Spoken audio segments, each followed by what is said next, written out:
every meeting you bring a thing of tea, and I have some at home, and I don't know why I don't think to do that. Once a month, I think of that. Once a month. I'll start calling you or texting you. Text me and remind Tea. me.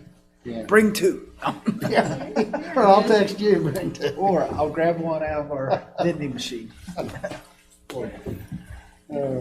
Hey, sir. Sorry about that.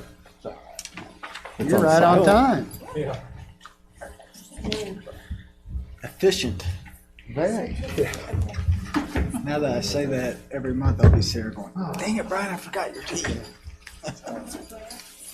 I've got some in the refrigerator out in the garage. I just need to bring one.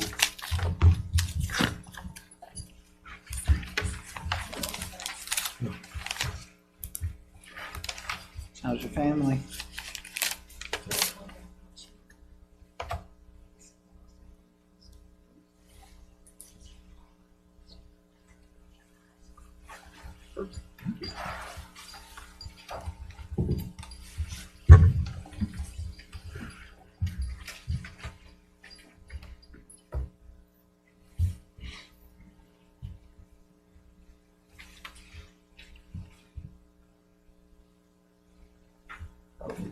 You ready, baby? All right. Mr. Wiggins, everybody ready to go? Yes, Board, sir. we ready to go? Grant, you ready? I'm ready. All right, let's call our January 14th school board meeting to order. And we have any kind of celebrations to speak of? We do have a celebration. It's going to be included in my report, if that's okay. Okay, so we will sit on the end of our seats and wait. And we have no comments from patrons because patrons can't come. All right, so Bambi, let the minutes show that we have an established quorum. And the first item will be to approve the regular board meeting minutes of December 10th. Second. All in favor? Aye. Opposed?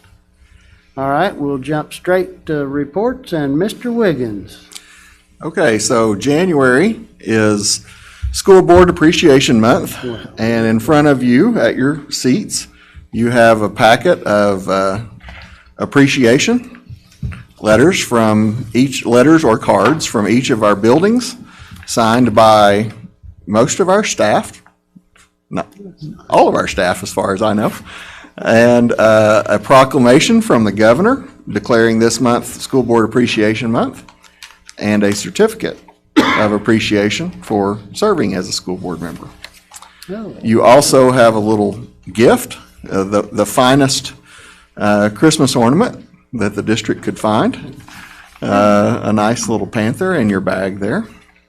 And so I just want to take a little time and since this is School Board Appreciation Month, and highlight each of you as board members. So I'm going to go through, and Grant Lloyd has been a member since 2019.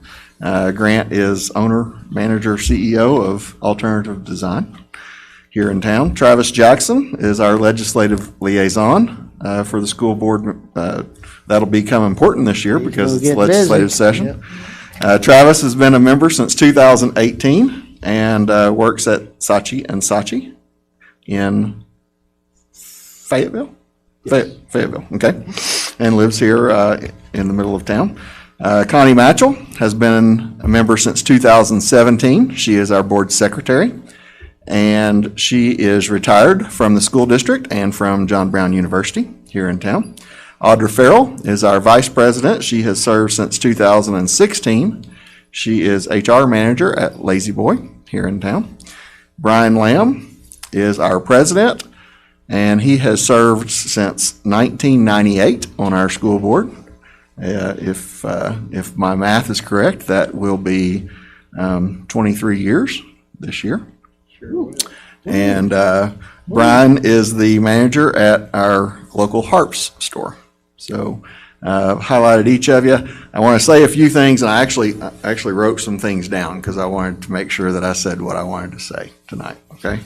So I know that being a school board member entails far more than these individuals bargained for when they initially got the idea or were persuaded to run for the school board. It has been said that potential board members have been told that the position requires only one night a month and an occasional trip to Little Rock. I'm reminded of that often, actually. While it is true that we only have one regularly scheduled board meeting per month, not mentioned are the additional special meetings, work sessions, board training sessions, and school events that all of you attend so very graciously. The truth is, a board member dedicates many hours each month in service to our school and our community. They don't do this for compensation, they don't do it for fame, and they don't do it for glory, because you don't get any of those things from serving on this board. They commit to being a board member because they care about our schools, and they are led to give back to their community and to our youth by serving as a member of the team of individuals that come together to provide leaderships for this district. Each member contributes different strengths, different talents, and different perspectives. And those differences make this board one of the strongest I have had the pleasure to be around in my 29 years in education. This board provides the basis for everything that we do in this district. They are always focused on doing what is best for our students. I believe their actions as a board persistently reflect our core values in this district of trust, integrity, respect, excellence, and security. I believe that they believe that we, as a district, and they as a board, are truly changing lives through educational excellence. We are very fortunate to have such a dedicated group of individuals. Thank you all, and we appreciate you. And I'm going to clap off microphone. And I think we have a little video.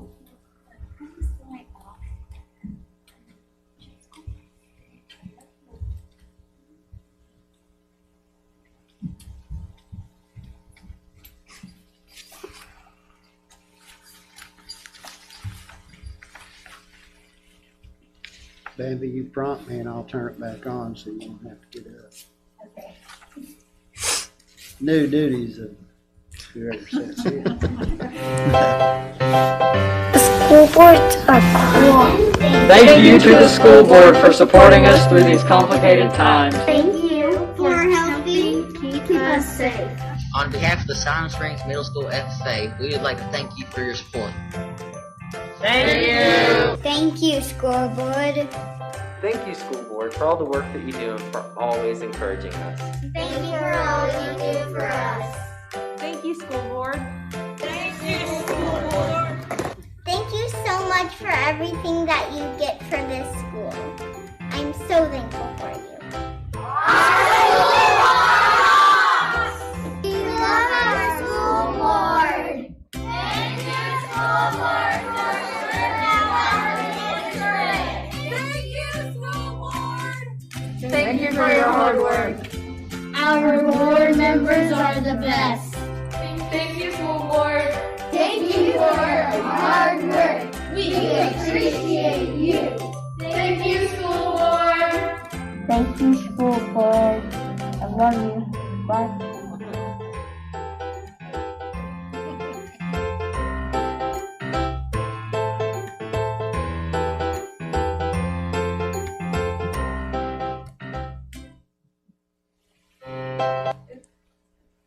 So I think that's why you all do what you do and put the time in that you do. And we do truly appreciate you. Thank you very much. Thank you. That was nice. Thank you. Very nice. Okay, that's the first part of my report. Well, that's plenty. Second part of my report, I am required, or we are required, each January to not only celebrate you, but report on the number of training hours you have put in for the previous year for school board. So I have a report here that shows all of your hours of training this past year. All of you got more than your 6 hours that is required by the state of Arkansas. And in fact, all of you, except one, have enough hours that you would not have to do any training this year if you did not want to. You are carrying over enough hours that you surpass this year's total as well. That shows the dedication that you all have to our district and to bettering yourself as board members and making the school district better. And that's just another testament to you all and your dedication to our school district. So thank you very much for that. I believe that is all I have. That concludes my report. Well, all right, thank you. Thank you for all the kind words to us, Jimmy. That brings us to Amy Carter.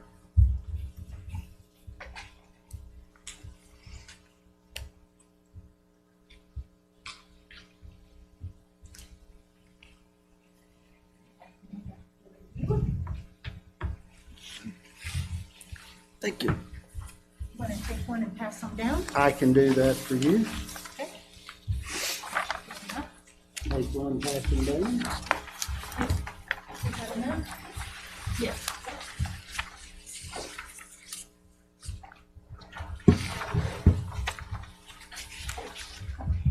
More than 12 feet, so I can take this one. Okay, we just wanted to provide a very quick data overview of kind of where we currently are in relation to where we used to be. We have a lot of new obstacles and challenges. Our teachers work hard every single day, along with our administrators, trying to address what's now been known as our COVID slide issues, which is the regression of our student learning from being in and out of school so often for extended periods of time. Starting last spring through now, we still have students that end up being quarantined or isolated, and that causes issues for our little learners as well as our older learners. So we will talk through that in just a few minutes. We also just wanted to inform you, so you have a heads up, we have the preliminary school report cards that have been released to us, but it's next week. I don't remember the date exactly, but next week they're supposed to be released to the public. So the school report card will look different this year. There are a lot of blank spaces on the report card, and that is due to COVID, and that's what it's designated as. It's actually colored orange on the document. So there are blanks because of data we did not take last spring's assessment, so we don't have anything across the state. One of the pieces of concern, as our principals have been looking over them, and I just want to give you a heads up of that, is our graduation rate has taken a decline. And so in case you're asked, you'll at least know that. I believe it's about a 2% drop to where it was in previous years. So the high school admin and I already started some informal discussions about why is that? What are we doing? How can we get kids back? How can we keep them? And so those informal talks earlier this week will become a little more formal as we gather some teacher groups and administrators to try and troubleshoot, brainstorm what's causing it and what can we do to help remedy that. So we know it, I mean, it's very clear on the report card, and so now we just need to work together to figure out the best way to keep our kids engaged in school. So we will be working on that. So it's not the best news, but we're going to work on it. Okay, so when we think about our data tonight, the CO2 directors and I talked numerous times and in circles sometimes about whether to include our 2019 summative data. We put it on the slides, and you can see that. I provided you a paper copy. We put that on there so that we would have a reference, but please be cautionary to those numbers. That data is 1.5 years old. That is from the prior spring before COVID ever hit. And we don't have data from last year's spring because the state didn't require that. So when we're looking at that side, which is the left side of the document, that is 1.5 years old data on our students. But that's our last formal piece of data. We have been taking our Aspire interims, which I've told you about in previous meetings, and we've, all schools 3 through 10 have now completed 2 Aspire interims. So the numbers that you see on that side, so Bambi, will you go to the first slide? Okay, so this is reading first. So when it says projected ready on 2020 interims and then state projected ready, those are a combined number from interim 1 and 2. And Ms. Sweebeck has been in communication with the state to clarify that so we would know exactly what we were presenting. So they explained to Ms. Sweebeck how that was a combination of interim 1 data and interim 2 so that we can have a projection at this point how our students would score. So all of our schools finished the tests in December. So that's our halfway mark, okay? So when we look, we have our old 1.5 years data on the 2019. Now we have, where are we now? That COVID has affected us. We know that it's affected our children, our teachers, everyone, and it hasn't skipped anyone. So where are we? But when we look at our percentages compared to the state and how our state kids are doing, that's our best comparison at this point. So you can read through there, I won't read every one of them, but like 3rd grade is projected at this point to be around the 40% ready mark. The state is projected at around a 26. We're not happy at 40, but we're certainly glad we're not sitting at 26 like other school districts are. So as you read through there, I had a conversation with Ms. Earwood before we came over here. I said, it makes me sad to look at 5th grade, that 21%. But when you look at the state as a whole is only at 22. So we can throw out all sorts of excuses. We don't know. That is a holistic problem across 5th grade in reading. Yes? So when we're looking at these percents, is that percent of 100 or is that percent of some other number? No, it's a percent of It's a percent of 100. Okay. Yes. My goodness. So even though 5th grade looks alarming in comparison, it's really not that alarming in comparison to the students as a whole across our state. So we're not giving up on that. All of our reading, we're feeling very confident in the reading. We have the science of reading that all of our teachers are now familiar with and using in classrooms. We have our new CKLA curriculum in K-5 that the teachers and students have grasped to and are implementing with fidelity and authenticity as they teach each day. So through those pieces, we wholeheartedly believe that as the students continue to learn and are exposed to their grade level text and information, that our reading scores will continue to increase over time. And we will have a 3rd interim, and depending on the building, those are February and early March. So that'll give us another snapshot of how our students are performing as we move on. Can I cut in here for just a second? Sure. Brian, just to put some background that's not necessarily reflected here. The left side, the summative Aspire, is our state test. That's the one that's given at the end of the year to everyone. And that state test changed. We changed tests that we were giving 3 different times in a matter of about 6 years. Mm-hmm. And so 2019, that was 2 years ago, was the last time that was given because of COVID last year. At that time, reading for us, we did not compare real well when we compared to even the state numbers, which is that column that starts with 38.3 up there. So every time we changed that test at the end of the year, everybody's numbers went down low, and then we started building back up. Okay, so this was either the 2nd or the 3rd version of that test that we took. second, Third. third. Okay, and so this year we will be taking it again, but now we've had a year break and a whole lot of stuff has happened in the last 8 months. So the interims are also prepared by ACT and they are supposed to align with that test. And so we take those at different points during the year to try to gauge where we're at.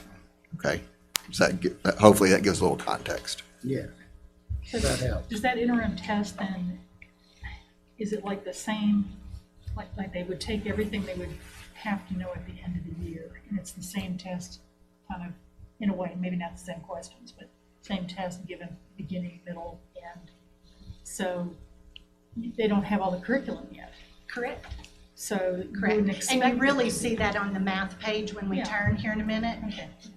Reading, we read. So there are a lot of skills in reading that start in kindergarten and first grade and go to high school. I mean, we want to comprehend what we read. We want to make inferences about we think this might happen.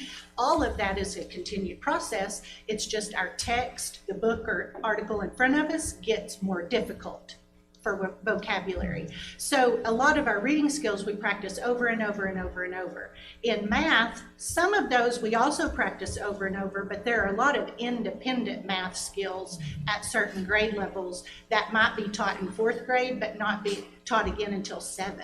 So there's a lot of gap. So glad you pointed that out. We were halfway through the year and we're scoring, yes, we don't like 40%, but when we compare to where we were 2 years ago and where we are in comparison to the state, we're actually holding our own right now, even with COVID and all of our, social pieces that we have to deal with.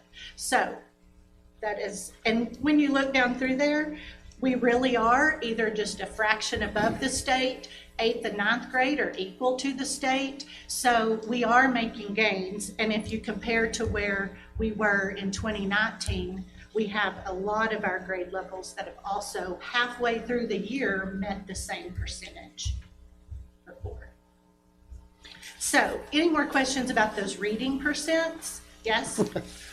So, like the 3rd grade, the first year on 19, those 3rd graders would be 4th graders now, or 5th They'd be graders? 5th grade now. 5th grade, Fifth that's what I was graders now. thinking. Yeah, that's what I was thinking. Okay. Yes. So if you Yes. kind of look that way, kind of follow it, okay. Yes. Yeah, that's what I was going to ask too is, as these groups go through and looking at them in the past, are you able to see where they catch up or excel or, are you able to correlate that data throughout the years, with this group where it was and then as it goes down? Yes, and that's what some of our buildings are trying to do now is look back at 2019 data and see where a student was, if there's data on them. A 3rd grader, we don't have the same type of data. So what they look at would be different. So our buildings right now, all buildings 310, are all working in PLCs and their teacher teams, going through the data and even breaking it down to the child and their specific strengths and weaknesses, so that when they're doing small groups or interventions, win time or Panther time, depending on which building you're in, RTI Wednesdays in one building. So when they're having those smaller intervention pieces, they know what to address with which children and assigning them to different groups. So they are breaking that down and they are trying to look at the projection on an individual student's report on this ATC interims.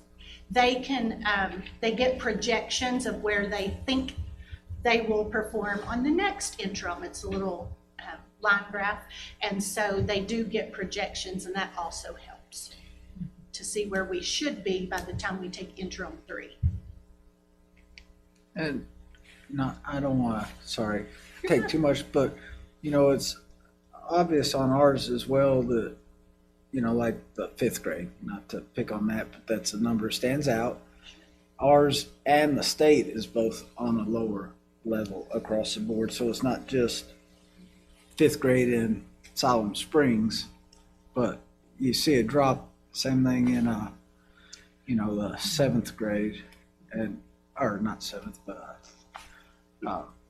ninth and such, you know, they follow suit. So is it more of the curriculum kind of in, or what? There is some thought, although we are told that this is not true. There is some thought that our standards at certain grades do not match up well with what's tested. That was, yeah. And the state did an analysis of that back right before 2019, trying to either prove or disprove that. And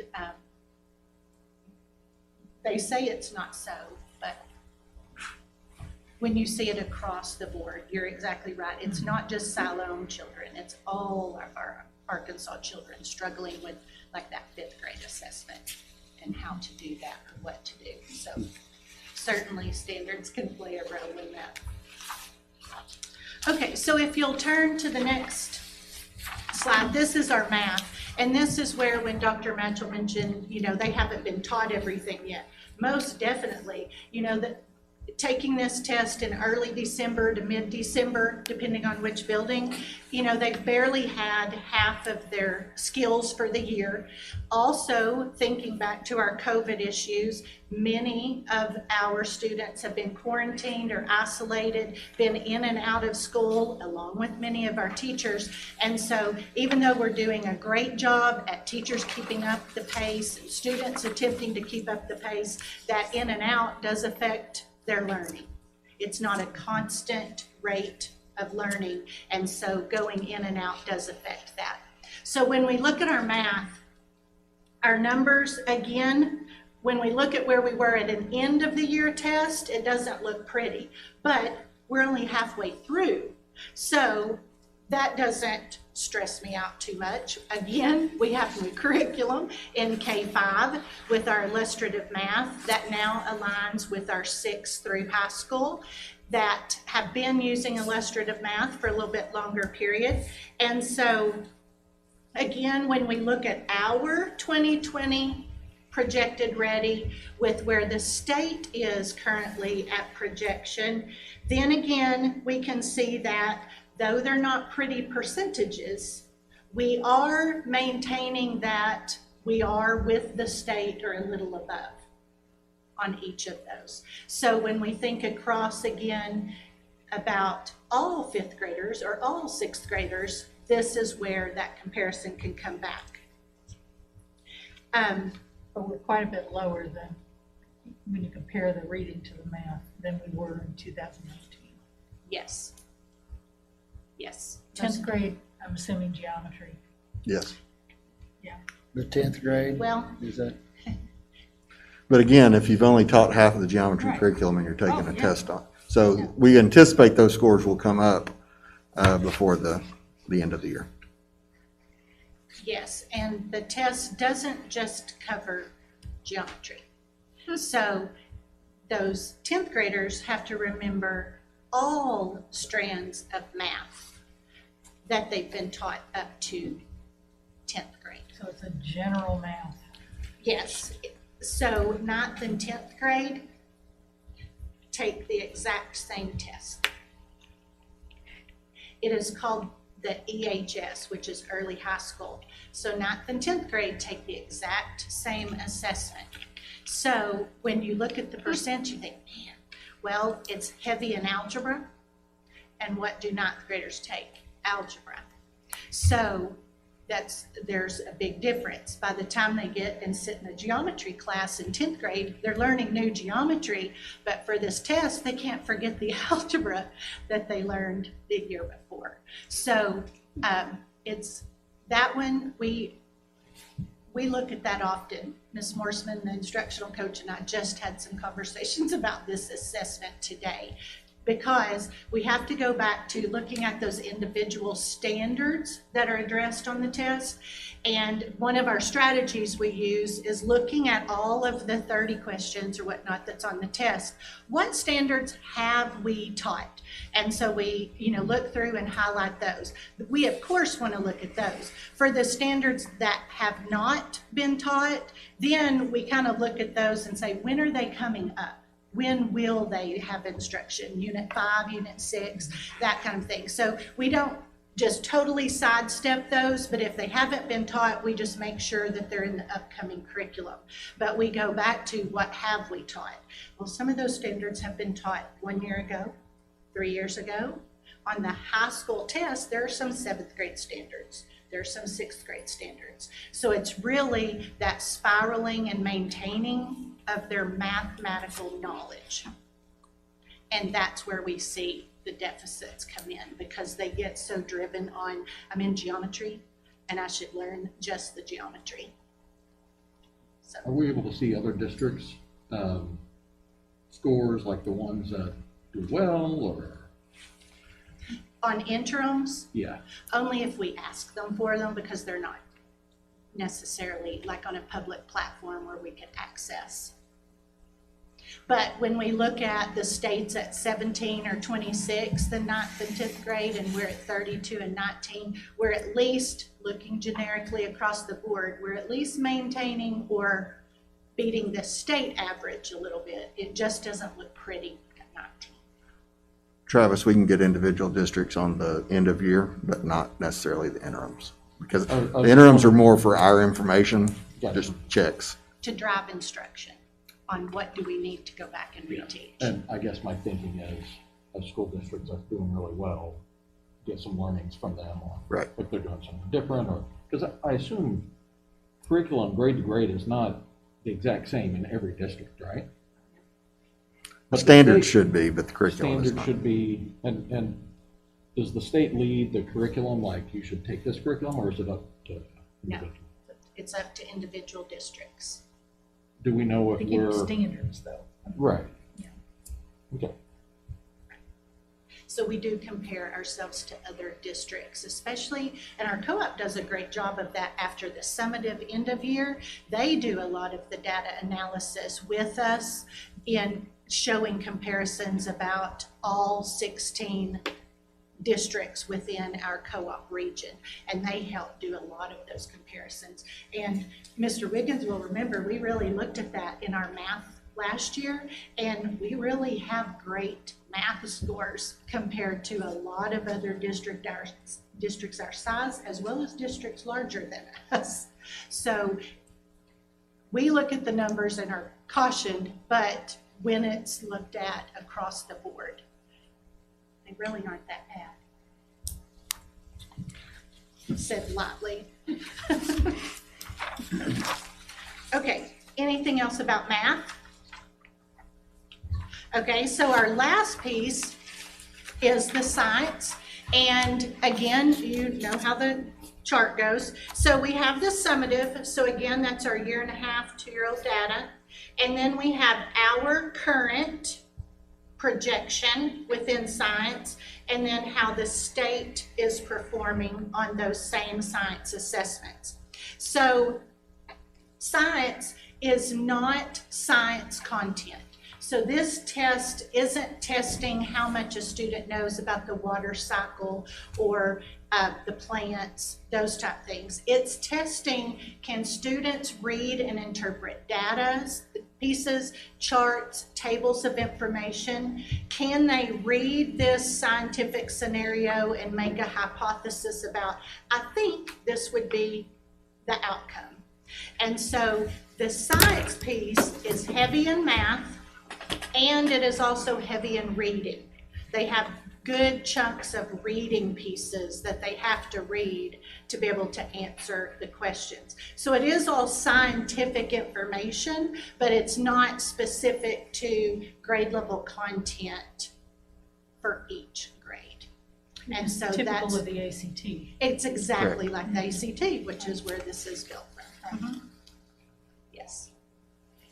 So again, when we look compared to the state, we are actually higher than the state averages at every grade level. And so that's great news, because when we look over at where we were in 2019, many of our percents look a little lower. 10th grade is a little higher. And so that, again, that was a full year, and this is, we're only halfway through the year. And knowing that it combines the reading and the strong math base that a child needs to be able to be successful. So many of our schools, as they're working in their PLCs and teacher teams right now, they are really celebrating this science from where they were on interim 1 to interim 2. They've seen a lot of students grow over that time. The teachers are growing in their knowledge of what is on the ACT Aspire actual summative and interims, knowing that it's not necessarily the specific science content, it's the more well-rounded data interpretation, knowing how to draw conclusions and base that on something within a piece of reading. So that's also helping teachers understand it, and they're relaying that to students. So lots of celebrating across the schools as they're looking at these individual pieces. So when's the final test taken? May. In May. Late April, early May. And again, Ms. Sweebeck works with the schools to plan that out. So I believe we have one school starting the 2nd week of April, and then somebody else 3rd week, 4th week, and then on into the 1st week of May. And so they, just so we have enough personnel and internet and capabilities, because it is online, they try to alternate grade levels and buildings. And of course, we have more buildings than we do test weeks, so there are double booked, but just to make sure we have personnel to support. Can we test 5th grade last? I was just thinking. Yeah, test 5th so they grade get last. As much of their content as they can. Yes, yeah. Exactly. Right. That might be a good conversation between Mr. Blanchard and Ms. Sweebeck to actually do that. I wish I could remember. I've seen the calendar, of course, but I can't remember what week they're testing. I do think they're late April, though, but I would have to go back and look. So put them in May. Put them in May. Might be a good option. So again, all of our percents are not where we want them to be at the end of the year, but this is our halfway point. So if we can continue to make gains on this interim 3, as well as then that final summative piece, then when we're looking at our 2021 summative data compared to this 2019, where you can't live on hope, but hopefully our data will show us that we made some strategic gains, even though COVID has been an issue across the board. How are the tests presented to the students? As in, are they built up throughout the semester? You know, we're going to be taking a test, blah, blah, blah. I mean, it'd just be interesting to find out different ways. Each building does that a little differently, and our principals have a vested interest in this. So they try to build them up and give incentives through various different means, whether it's a play day at the end of the year if we reach certain goals, or each building does it a little bit different based on age as well. We have in the past given more tests during the year. We gave interims, and we also gave NWEA MAP tests, which you all may remember hearing information about.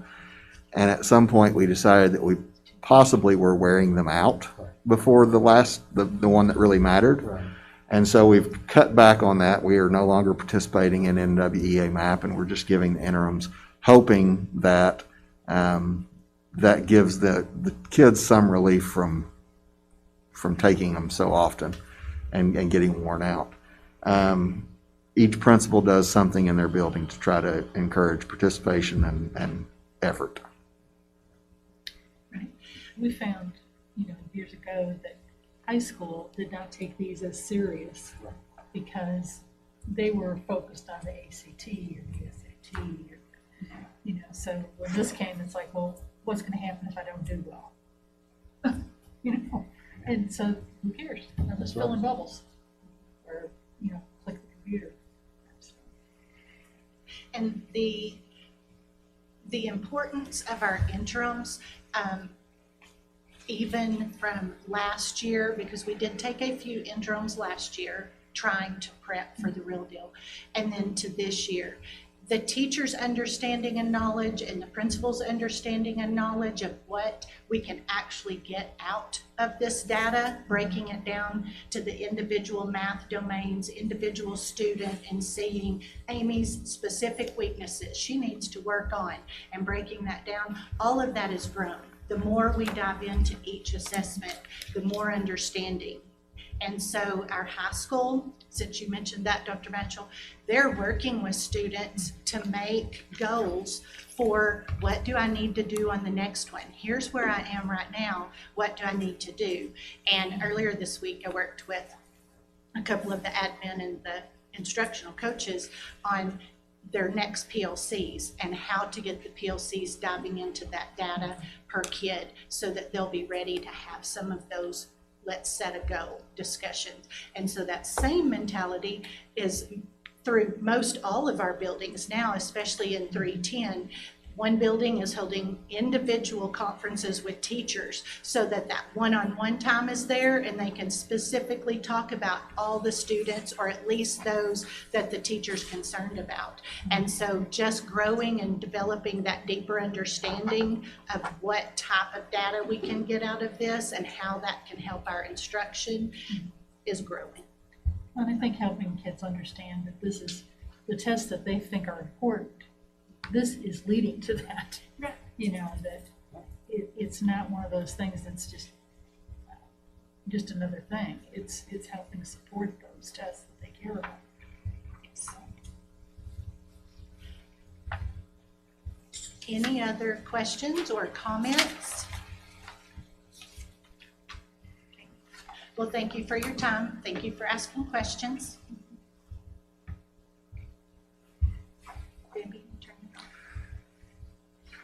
There was some nervousness about presenting some of this to the board.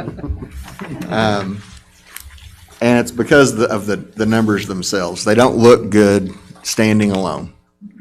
And our teachers get into that frame of mind also. It's somewhat defeating at times. So we have to try to provide a bigger perspective by looking at the state averages and knowing that in general we're above those, and trying to pull at the end of the year some of our local school districts and schools of our size and our same economic makeup to try to compare what we're doing. And we see success in when we're looking at it in that way, but the numbers themselves are a little bit daunting at times.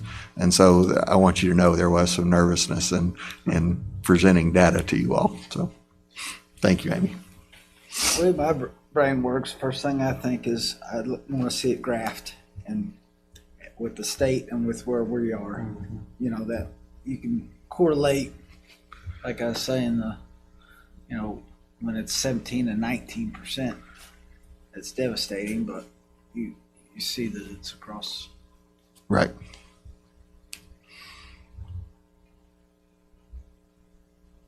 Any other questions or comments? Okay. Thank you. Mr. Patrick.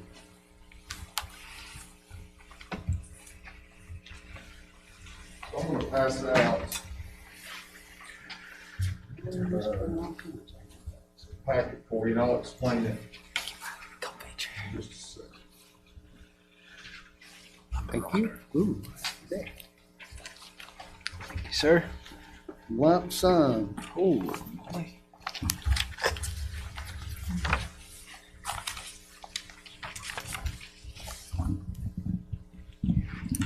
So as you know, last in the wee hours of Tuesday of last week, we had a vehicle lose control on Sherry Whitlock and run through our school. Like they knocked holes in our school with the vehicle. And so since that point in time, I've been working on what we're going to need to do to repair that. and get that fixed. And what I provided you tonight was several things. The first thing is not on the front, but is an engineering report. So at 7 o'clock that same morning, I contacted Mike Spade, our district architect.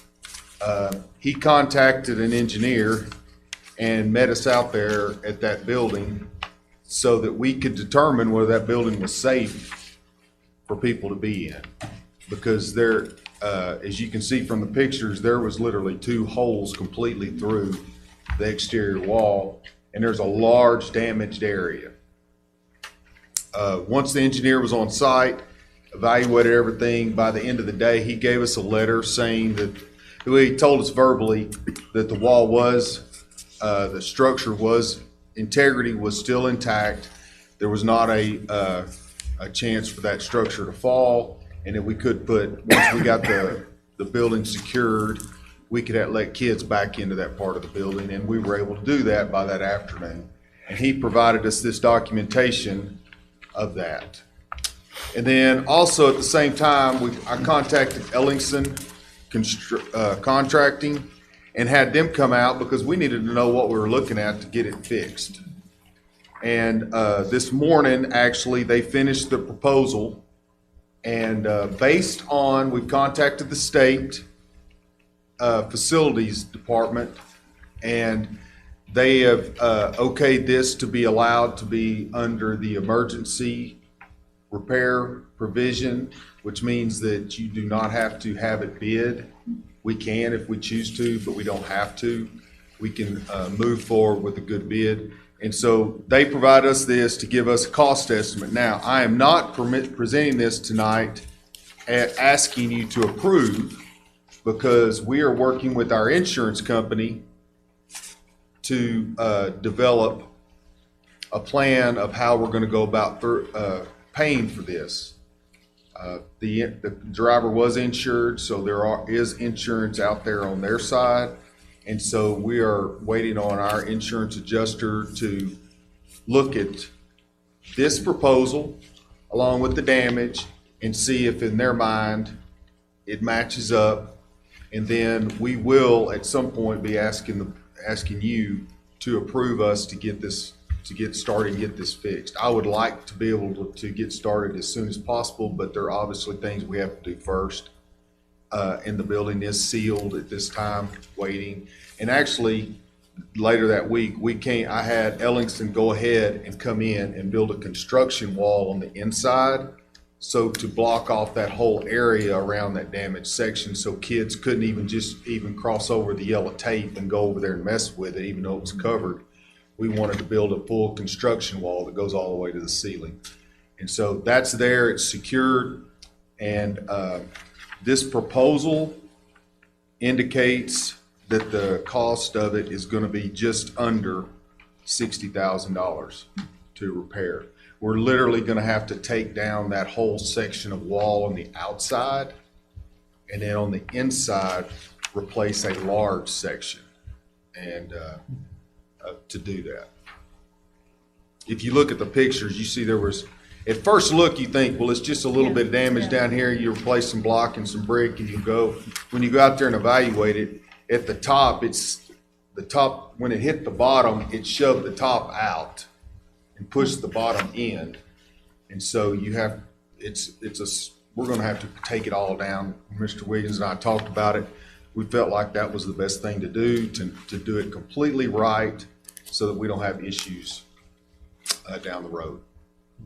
Was the guy found? I'm sorry? Were they found? Yes, yes. Were they injured? They did spend, my understanding, I don't know, I mean, it's a criminal investigation, so I don't have a lot of details from the police department, but what I do understand, the driver spent a few days in the hospital. Yeah. In a wall. Even though he left the scene. You know. So, is there any other questions about this? This is the same company that did the north side deal. Yes, sir. Yes, sir. One of the reasons that I wanted I called them out. I felt like they did a really good job over there, but the other side is they're local. and they could be here that morning. And when I called them, they were willing to come right out and start immediately working on an estimate. And I didn't know that we were gonna be able to get that anywhere else with other companies. Oh, yeah. By the way, need to get over to see North Side. Yes, we do. I haven't seen that. Yes, we do. They Yes, estimate. one at a time. One at a time, yeah. They estimate 12 construction time would be at least a month, based on, when that gives them some weather time involved in that. So, as soon as we can, I want to get started on that to get that repaired. But obviously, we have to wait on the insurance and how that's going to work, and then we'll bring it back to you guys for approval. And when they start on the inside, what you have kind of blocked up now. Yes. Will be, they We'll don't still have to extend that out or. No, we built that construction wall so that just as if they would have when they were getting ready to start construction. So if you remember back in North Side, how we had the construction wall we built, we closed off that whole area. We wanted to do the same thing so that kids we could work and we could still have class in that gym. Because we're actually having to use that gym for band because of the spacing that we have to do with band. So we use it for band in the morning and PE in the afternoon. So it's real important. We don't have a lot of big spaces that we can spread out like that. It's important that we can still use that. I noticed it doesn't cover the mold or fungus. Is it covered enough that we probably won't have a mold issue? Or I think I actually asked that question, what they mean, and that means if they start tearing out and find mold and fungus issues from the years ago that's been there, this doesn't include remediating that problem. We should not. They're going to take down all the loose stuff that's something dampness could get in during this time. And they'll take that's all coming out and going to be replaced anyway, so we should not have an issue. That's just to make sure if they find something, once they start tearing stuff out that has been there a while we didn't know about.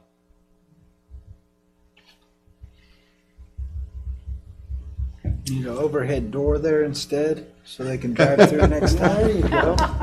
Well, one thing we're definitely going to do is Sorry, I couldn't pass it up. we're definitely going to keep that ditch, because if that ditch wouldn't have been there, and they would have come through at the speed they hit that ditch, I'm pretty positive that truck would have went into the gym and sat all the way inside.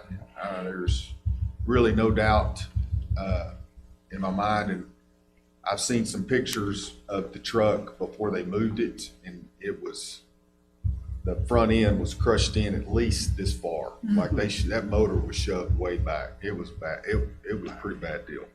It was brilliant engineering on the outside of the school for that. There Thinking you ahead. Yeah. Put a moat around all of ours. I think I told Jody a few thousand bollards around there. That's right, sure. Yes. Any questions about this before I move on? Okay. So the other thing I want to cover is our vaccination clinic. So as you heard by now, the governor announced this week that starting Monday, we would move to 1B for vaccinations, and 1B are school employees are in 1B. We are working with the hospital at this time and coming up with a plan to do that, to vaccinate our employees. We executed a survey this week for every district employee and to let us know if they wanted it or they did not want the vaccine. And we had like 96%, I think, was the response rate, and which I was really pleased with. And of that, we're about 55% of our employees would like to have the vaccine today. If they choose, and I made it clear, if they chose not to take it now, they can still go set an appointment later individually if they change their mind and to get the vaccine. So this is not a one-time, it's your only shot. But we're working with the hospital to set that up. Our tentative plan right now is Wednesday and Thursday of next week after school. And we're going to do that at the middle school. And we're going to plan on getting all of our people will be scheduled. We're going to get word out and get them scheduled, and we'll have scheduled appointments for them to come in and get those done. And then 21 days later, it's going to fall. We're kind of got lucky a little bit. On the 12th of February, we have a flex day in our calendar, and we're going to schedule it on that day, all day, have appointments for people to come in and do that. And we're actually going to use our school district nurses to administer the vaccine under the hospital supervision. Any questions about vaccinations or clinics? No. And it is all district employees, not just teachers. So anybody that works for the districts, any of our classified staff have had the opportunity to take it, or will have the opportunity to get the vaccine, including our contract vendors that come in. So our therapists that work as a contract, they're allowed to. Our night custodian contract crew has had that opportunity. And some of them have taken us up on that offer, and they're going to be doing that. Anything else? Do you have any other questions? Let me say thank you for your service. We certainly appreciate what you as a board do for us here in this district. So thank you very much. Thank you. Okay, we'll move to action items. And we have the December financials.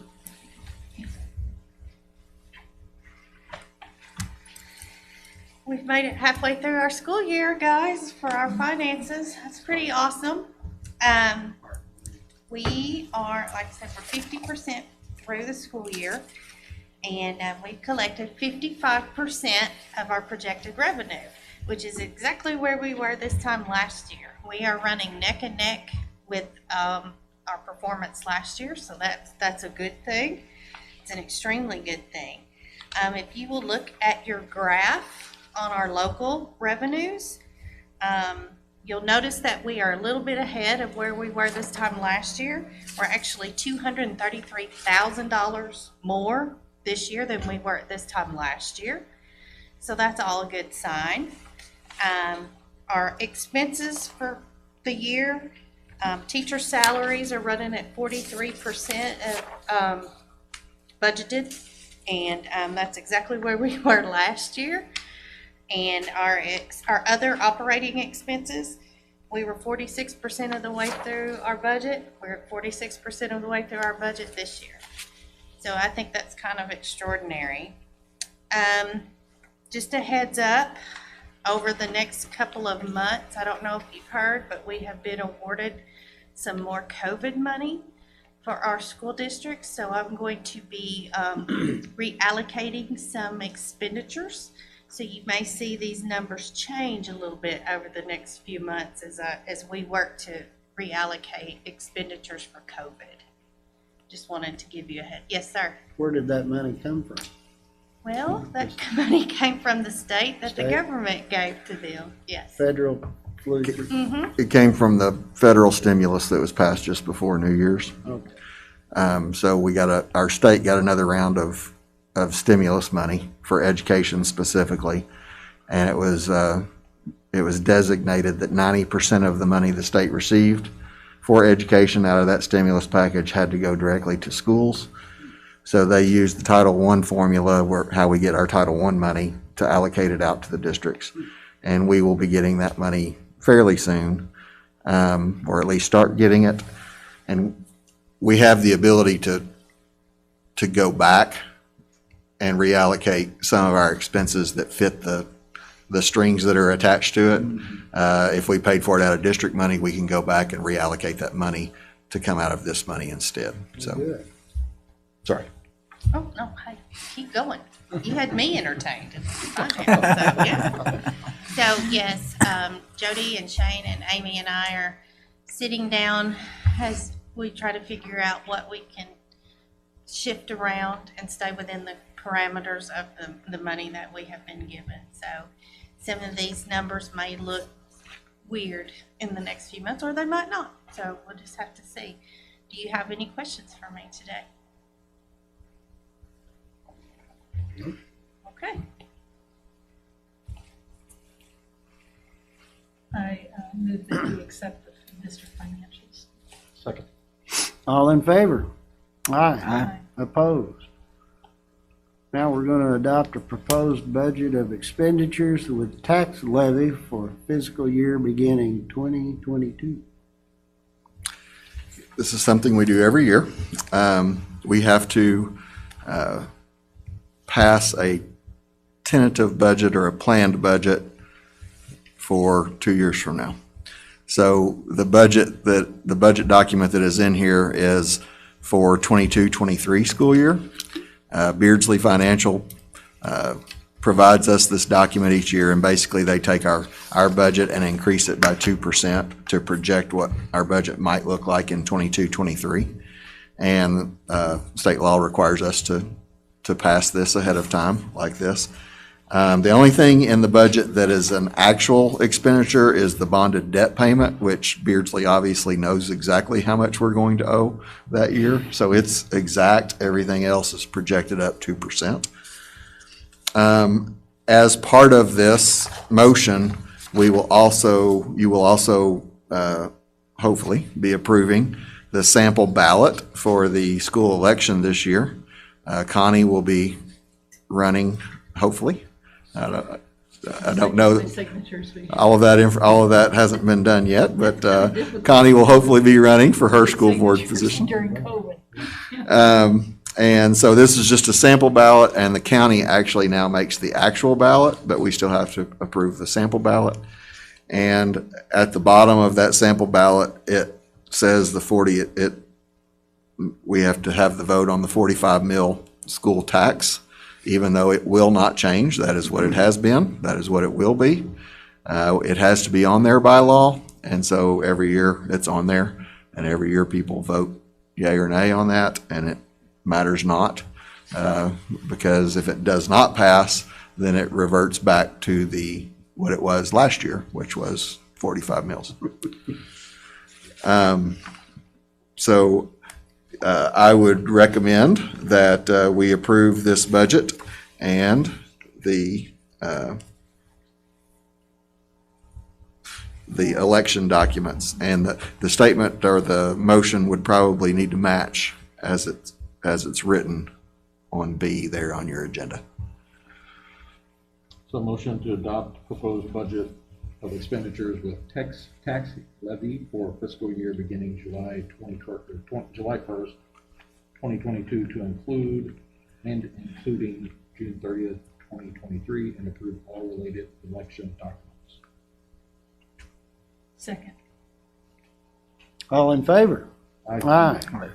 Opposed? And when do we know whether we're rezoning?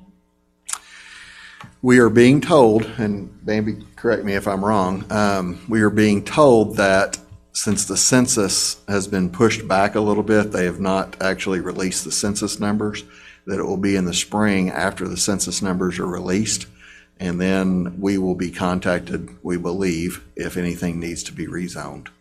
And that's a process that we have not done in 10 years, but that's a process that we may have to go through because of the new census data.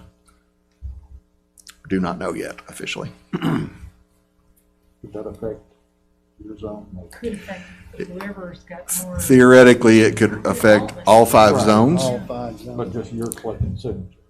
Yeah, so It- I may have to do it again. Right. Actually, hers will be, this year's vote will be on the zones that are already established. Oh. If we have to rezone, it would be a year from now. Right. Yes, Oh, it would be a whole year? yes. Oh.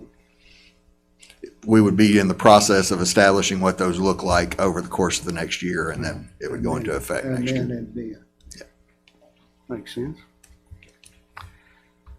All right, C, approve COVID leave policy. Okay, our employees in the fall had a couple of options for leave associated with COVID. And there was a federal leave that was bigger than just education. It was across almost all industries that was available to them with 10 days of potential leave that the district had to pay them on that we did not get reimbursed for. And then there was also, the state had come through, the governor had set aside some of our CARES Act money statewide to provide 10 days of state COVID leave, which we actually got reimbursed out of that money during the fall. All of that went away December 31st. Those two options went away. So we're entering the spring here, and things are actually in some ways worse than they were in the fall. And so we had started discussing the option of providing 10 days of leave at district expense prior to December, actually, seeing that those two options were going to cease. And we had put this policy together not knowing that we were going to get additional monies through the ESSER 2 funds, which is what we're going to receive this spring. The state is not going to have the money to set aside for a state fund as they did in the fall. So what they have suggested is that if we want to have a district policy for COVID leave, that we can do that and reimburse ourselves out of the money we receive from the state out of this new stimulus package. So what I'm going to talk about, this policy, that is our plan. We will pay for this. The district will pay the leave. It'll be paid leave that doesn't get into their sick leave or personal leave, up to 10 days for COVID leave for the spring. And then we will reimburse ourselves out of that federal money that we get from the stimulus. The policy is in here.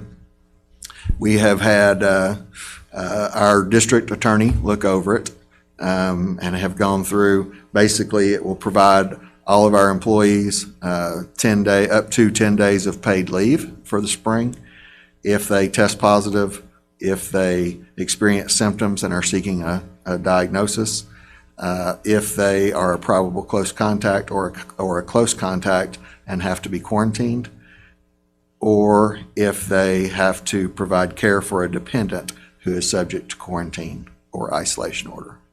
So that mirrors what the state leave was in the fall. And in addition, if the employee, if their job cannot be performed remotely, they'll get this leave. So if they can, our certified teachers, a lot of them, when they were on COVID leave or qualified for COVID leave in the fall, they were able to teach from home because of the technology we put in place before the start of the year. And then we just had to have a sub in the classroom to maintain order in the classroom while the teacher was teaching virtually from home.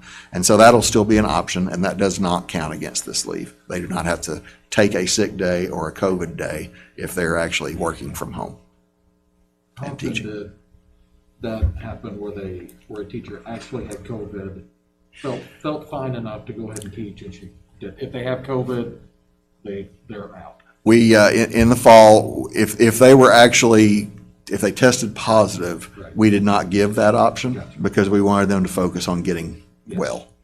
If they were quarantined, they had that option. Right. And almost all of our certified teachers that were quarantined took us up on that option and taught from home. If the 14-day quarantine time, that would be devastating for a class of kids if a teacher was gone for 14 straight days. So most of our teachers, almost all of our teachers, taught from home to try to maintain the education.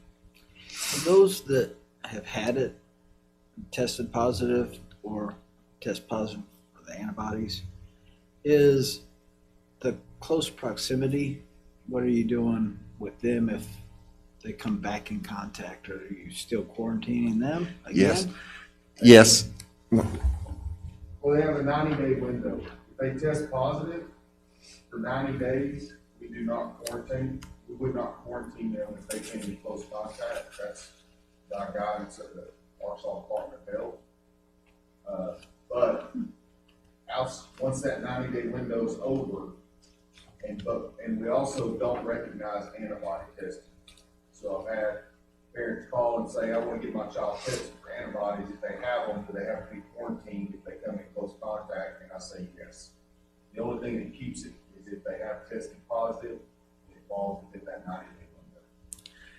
Now, interestingly enough, that same question along those same lines has been asked about vaccinations. And if a teacher gets vaccinated, does that mean they don't have to quarantine if they're a close contact? The answer we have gotten is, we don't know yet. So as of this time, even a vaccinated teacher who has been identified as a PCC or a CSEC, a close contact, will still have to serve a quarantine until we're told differently. You all have the policy. I'm not going to read it to you. If you have any questions about the policy, I would be happy to answer them. So this would supersede sick days? Yes, yes. And that is outlined at the bottom of the first page of the policy, that this comes first. If they are qualified based on one of those qualifying standards, this supersedes their sick days. They use these first. Everybody will start fresh, no matter if they used 10 days in the fall or 20 days or 0 days. We'll start fresh with everybody and give everybody the opportunity to have 10 days. If they get past that 10 days on COVID leave, that's possible. If they have to serve more than one quarantine, it's possible for them to exceed that 10 days. At that point, then they will start having to use their own sick days. This retros back to the first of this year. Yes, I forgot to say that at the very first sentence. It will be effective January 4th. We've had a week and a half now of this semester, and first day we started having questions of those who were quarantined, and we had a bunch that first day back. And so we would like to retro this back to that first day, and since we can use those federal funds to go back, we can do that. Okay. I motion to approve COVID leave policy. All in favor? Aye. Opposed? All right. That brings us to executive session for the purpose of superintendent evaluation and resignations. Resignation, yes, sir. So.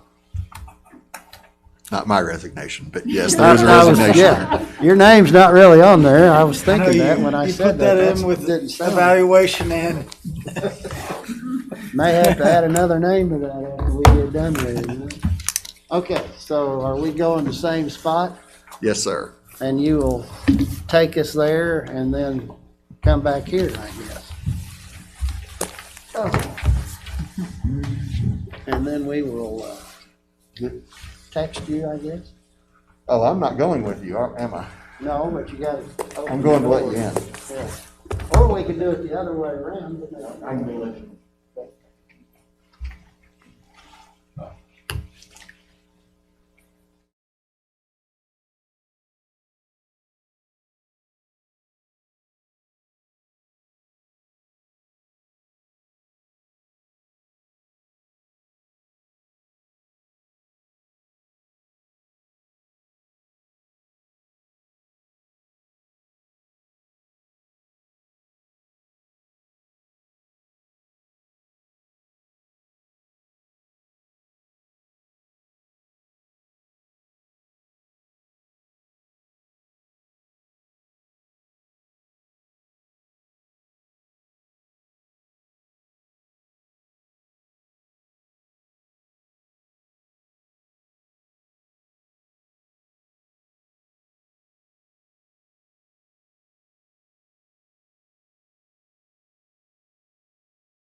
Thank you very much.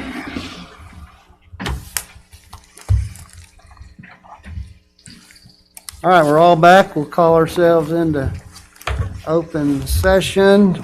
And now comes the juggling act of the supplement agenda. We need to accept a resignation. We do. Miss Jamie Timms, high school medical professions teacher, has turned in a resignation for the end of this month. That will be a challenge to find somebody to cover that course mid-year, but we will try to do that. Recommend that we accept the the resignation. Second. All in favor? Aye. Opposed? Oh, I guess that could fall under that. No Fs, right? Hire? None at this time. Yeah. Sick leaves? Have a request for one emergency sick leave. Ken Francis at the high school. He meets the specifications of our policy, so I recommend that we approve the emergency sick leave for Mr. Francis. So moved. Second. All in favor? Aye. Opposed? Okay, transfers into the district. We have several. Yes. First of all, from Gentry, we have 6 transfers in. Laura Scaper, age 6. Dominique Scraper, age 4. Gunnar Scraper, age 3 for next year. Julia Withers, age 14. Emery Withers, age 13. And Piper Kenyon, age 4 for next year. Recommend that we approve all of these transfers in. You have one from Decatur? And then, yes. And we have one from Decatur, Nicole Hendren, age 16. I recommend that we approve all 7 of these transfers in. Motion to approve? All in favor? Aye. Opposed? Okay, going out? Okay, we have 7 going out to Gentry. Julia Wright, age 14. Justin Wright, age 11. William Wright, age 6. Corey Woodcock, age 14. Taylor Ruckman Woodcock, age 12. Braden Ruckman Woodcock, age 11. And Ava Henry, age 10. And then we have a request to transfer to Fayetteville from Serenity Northcott, age 16. I recommend that we approve these 8 transfers out. So moved. Second. All in favor? Aye. Opposed? Okay, that brings us to other business. Have a couple of things. Approve. I have a request to approve 4 teachers at the high school to work through prep periods for the spring semester. We do this regularly, and we have to do it by semester. We have to approve it at the board meeting by semester. So these 4, Jared Wyatt, Anthony Coffey, Shay Gregory, and Kendra Woodley. High school administration has requested them to work through a prep period at the high school to cover classes that we need taught. Jared Wyatt, Shay Gregory, and Kendra Woodley are all in ag and or our industrial maintenance courses. And then Anthony Coffey is a science teacher. I would recommend that we approve these 4 to work through their prep periods. So moved. Second. All in favor? Aye. Opposed? All right. I am going to go back to the repair contract on the intermediate school that Shane had presented earlier. And we have a bid or a proposal from Ellingson Contracting to fix the damage done by the vehicle that crashed into the side of the gym. We are waiting the insurance to give us the go-ahead and say that quote or that proposal is in line with what they see. I would ask to keep you all from possibly coming back for a special meeting just for that one item. I would ask that you give me the ability to enter that contract if the insurance comes back affirmative that number, $59,800, is in line with what they see.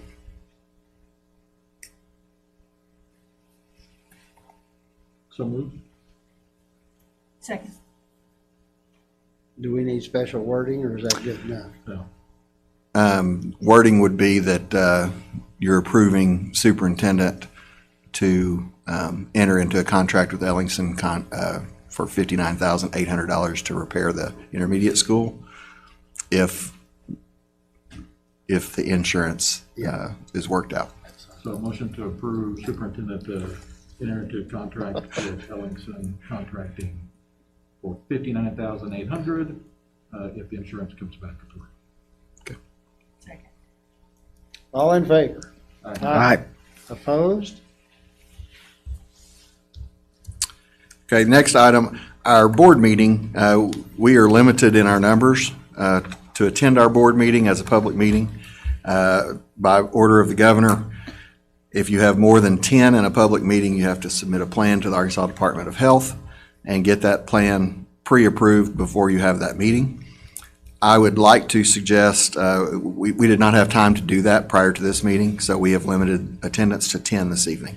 I would like to suggest that the district will submit a plan to the Arkansas Department of Health requesting additional, the ability to have additional patrons in our board meeting. I think we can probably go up to around 15 in this setting as we have it set up and still be properly spaced. So with your approval, we will submit that to Arkansas Department of Health and plan on having that open to additional people next month and going forward. You have to do that monthly or just one time? We will check. I think that we can do it for a regularly scheduled monthly meeting, right, as long as it's the same plan each month. We will check on that. I don't know that you all have to act on that necessarily.